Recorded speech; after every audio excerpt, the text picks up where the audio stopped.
কিচ্ছু হবে না।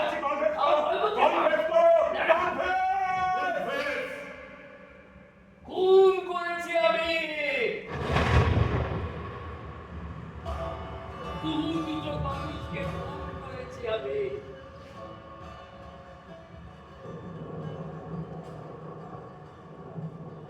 1943 সাল বিশ্বযুদ্ধের আফুল বাজারে চাল নেই, ডাল নেই, তেল নেই, চাকরি নেই। আমার বই বাপের বাড়ি ছিল খুলনার এক গ্রামে। সেখানেও তখন দাঙ্গার আগ লাগতে শুরু করেছিল। একদিন আমার শালার বউ এসে লুকিয়ে একটা গয়নার বাক্স আমার আমার বইয়ের কাছে রাখতে দিয়ে গেল। সাবেক কালে ভারী ভারী গয়নায় শাসা, গ্রামের বাড়িতে রাখতে সাহস পাইনি। কলকাতায় আমরা খেতে পাই না পাই, পাকা বাড়িতে থাকি তো, তাই সাহস করে আমাদের কাছে রেখে গেল। শ্বশুর বাড়িতে কাউকে কিচ্ছু বললে না, এমনকি তার পরকে পর্যন্ত না। ভয় ছিল পাশে তার বাপের দেওয়া গয়নাগুলো তার শাশুড়ি না ছাড়ে। বড় বিশ্বাস করতো সে আমি।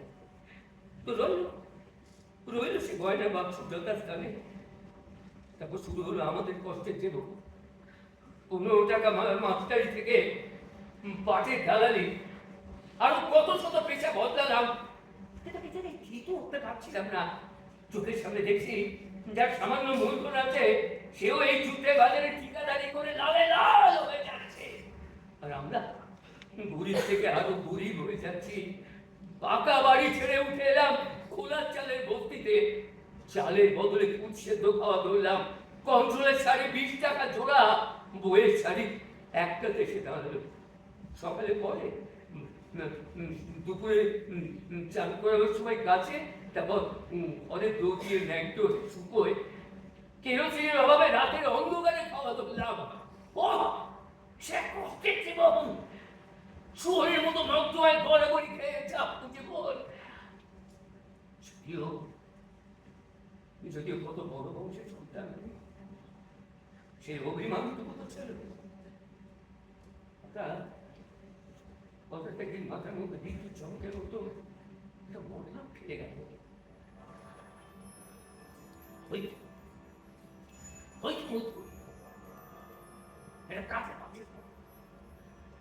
আমাদের কাঠের তলায় একটা ছেঁড়া তোষকের মধ্যে গোঁজা, তা থেকে ঠিকরে বেরিয়ে আসছে হিরে, পান্না, চুরি,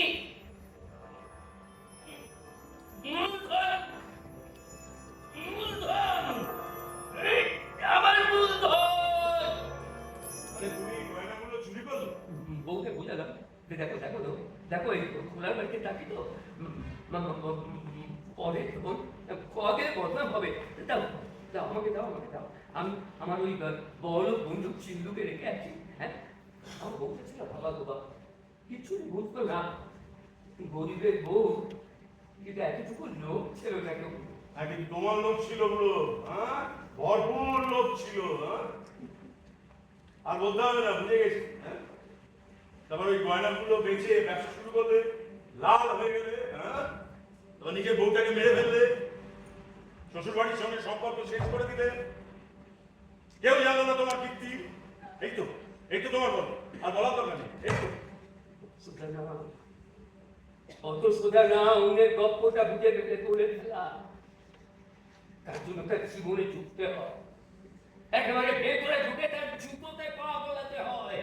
যে পেরেকগুলো লেগে লেগে তার পায়ে পা হয়ে গিয়েছিল, সেই পেরেকে লেগে তাকে পুঁজ রক্ত মারতে হয়, তবে যদি তার গল্পের কিছুটা আন্দাজ পাও। আচ্ছা ঠিক আছে, বলো কি তোমার গল্প, বলো, সরি বলো।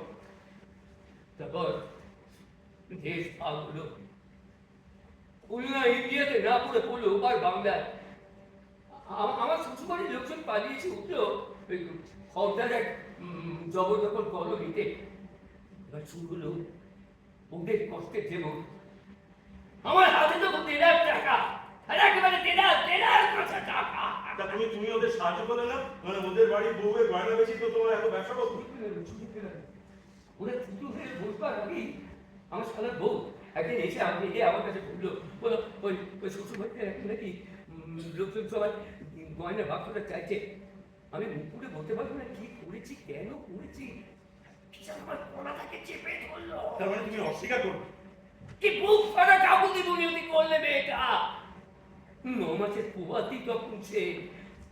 ও শ্বশুরবাড়ির লোকজন বিশ্বাস করছিল না যে অত আগে দাঙ্গার আসবে, ও গয়নাগুলো আমাদের কাছে রেখে গেছে। অত বুদ্ধি যে ওর আছে কেউ বিশ্বাসই করতো না। আদা আদা বোকা, আস্ত গাধা মেয়েটা। তা গয়না তো সে আমার কাছে দেয়নি, দিয়েছে তার ননদের কাছে, তাই আমি কি জানি। মানে তুমি এই কথা বললে? আর যাকে দিয়েছে সে তো এখন নেই। তা বোঝাও বোঝাও, কার কাছে গিয়ে বোঝাবে, বোঝাও। তারপর মেয়েটা কি করবে? আত্মহত্যা। হ্যাঁ, ও শ্বশুরবাড়ির লোকজন সন্দেহ করছে, ওরা সন্দেহ করতে লাগলো যে ও নিশ্চয়ই গয়নার বাক্সটা কোনো পর পুরুষকে দিয়ে দিয়েছে। বড় মিশুকে আর আজপুকে মেরেছিল তো। তারপর অপবাদ সহ্য করতে না পেরে কি ভাই কেরোসিন ঢাললো, ফস করে একটা দেশলাই জেলে চুপচাপ পুড়ে গেল। 9 মাসের পোয়াতি ছিল সে, ভরা গপ্প। বাবা চুপ করা বলতে হবে। আর আর সহ্য করা যাচ্ছে না, বলো না, দরকার নেই। বলবি না? বলো না, দরকার নেই। শোন, ময়না তদন্ত হলো, শুনলাম পেট কেটে বাচ্চাটাকে বের করে বাড়ির সবাইকে দেখিয়েছে।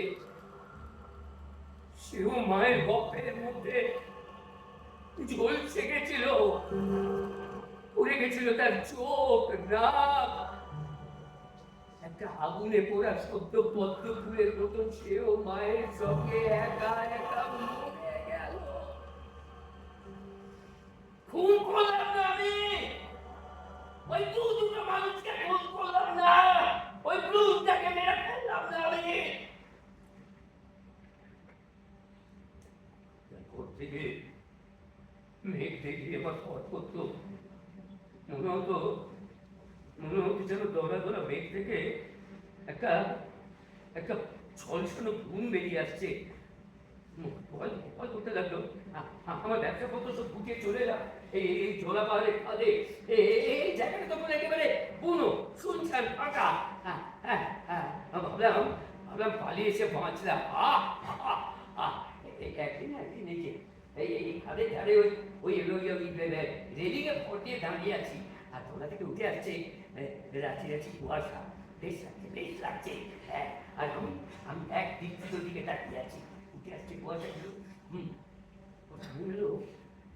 কুয়াশাগুলো যেন একটা জায়গায় এসে দোলা পাকালো।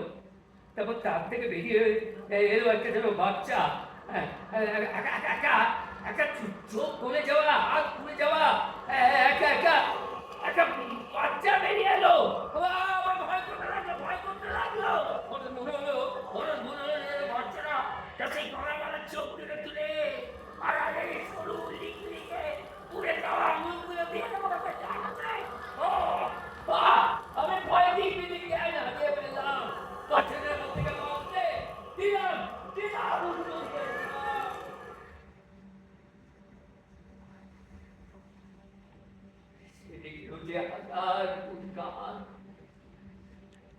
ভয়ে বুঝতেই পারি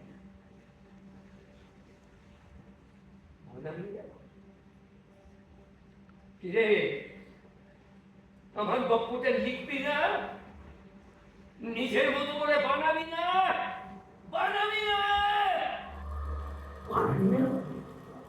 অন্য লোকের গপ্পটা বানাবি না? নিজে বানাবি না? কে বানাবি না? অন্য লোকের গপ্পটা নিজে